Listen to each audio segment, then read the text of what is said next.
اعوذ باللہ من الشیطان الرجیم بسم اللہ الرحمن الرحیم ربی اشرح لی صدری ویسر لی امری واحلل عقدۃ من لسانی یفقہوا قولی۔ السلام علیکم ورحمۃ اللہ وبرکاتہ۔ سورہ بقرہ کا نام بقرہ اس لیے ہے کیونکہ اس میں ایک گائے کا ذکر ہے، اور عربی زبان میں بقرہ گائے کو کہتے ہیں۔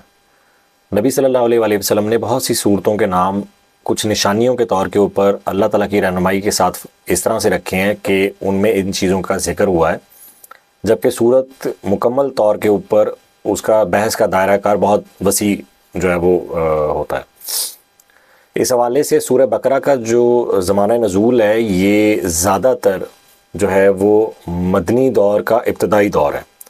اور اس صورت کے آخری جو آیات ہیں، آخری جو صورت کا حصہ ہے وہ مکی دور میں نازل آلریڈی ہو چکا تھا۔ اس لیے آپ کو اس میں دونوں انداز کلام ملیں گے، یعنی مکہ کے لوگ کیونکہ اسلام کی دعوت ان کے لیے بالکل نئی تھی، تو اس میں ایک نیا انداز کلام آپ کو جو ہے وہ دیکھنے کو ملے گا، اور جبکہ مدنی دور میں مدینہ میں متصل جو یہود کی آبادیاں تھیں وہ پہلے ہی اسلام سے اور ان جو ہے احکامات سے جو ہے وہ کافی حد تک انٹروڈکشن ان کا تھا، کیونکہ انبیاء کا سلسلہ ان میں کافی زیادہ دیر تک جاری رہا تھا، اس لیے ان کے ساتھ انداز کلام اللہ تعالیٰ کا مختلف ہے۔ سورت کے ابتدا میں اللہ تعالیٰ نے ڈیفینیشن بتائی ہے کہ مسلمان کون ہوتے ہیں، متقی کون ہوتے ہیں، کفار کون ہوتے ہیں، اور ان کے ساتھ منافقین کون ہوتے ہیں۔ اس کے بعد اللہ تعالیٰ کی ذات پاک نے اس صورت میں،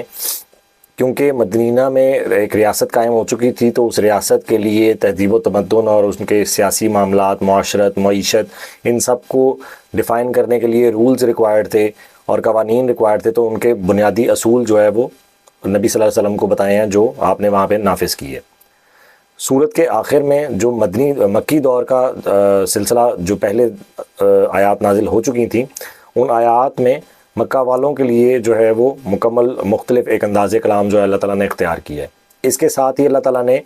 مدنی دور میں تمام وہ احکامات بھی بتائے ہیں جس میں سود سے ریلیٹڈ احکامات ہیں، یا اللہ کے راستے میں خرچ کرنے کے حوالے سے جو ہے وہ طریقہ کار موجود ہے، جس میں جو ہے وہ ابھارا بھی گیا ہے کہ کس طرح سے جو ہے وہ آپ اللہ کے راستے میں خرچ کر سکتے ہیں۔ تو یہ اس کا مکمل جو ہے وہ انداز کلام ہے۔ اس صورت میں آپ کو ان تمام ٹاپکس کو جو ہے وہ اللہ تعالیٰ کی ذات نے کور کیا ہوا ہے۔ السلام علیکم ورحمۃ اللہ وبرکاتہ۔